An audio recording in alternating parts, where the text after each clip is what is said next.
The Civil War changed the history of the United States in general, but Georgia in particular, and Marietta was one of the most affected cities in the entire nation. Now, one of the largest battles, in fact the second largest battle of the Civil War, took place not too far from here. Can anyone tell me where?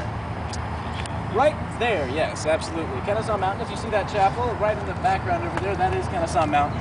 And that is where the battle took place, and it was an ingenious battle plan on the Confederates' part. What happened was, when the Union soldiers started moving into Marietta, they decided to set up all their battalions in the mountains and force them to come to their battleground. In so doing, the Union soldiers were actually bottlenecked in between the mountains.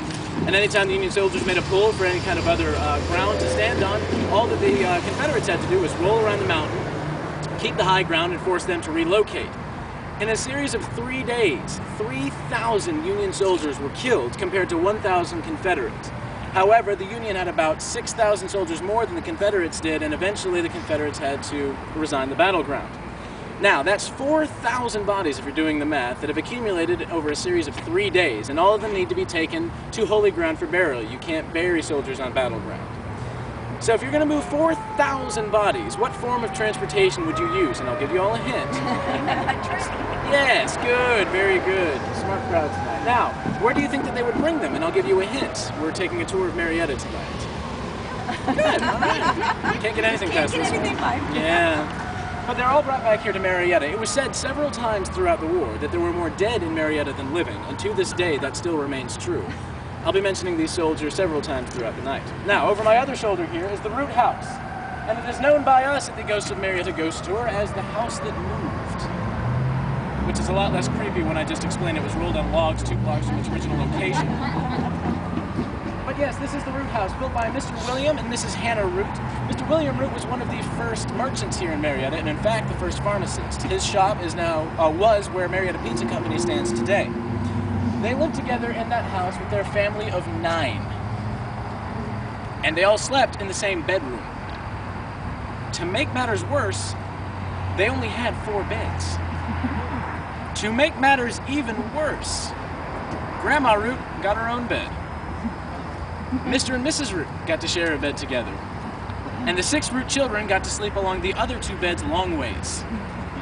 Now, this is not really the best environment to be in the time of cholera and this kind of disease, so when one of the young Root boys fell ill, they had to move the entire family downstairs into the living area while the young man was tended to.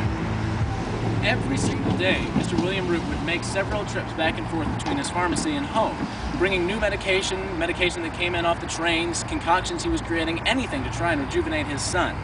But eventually that young man did fall more and more ill with each day and eventually passed away.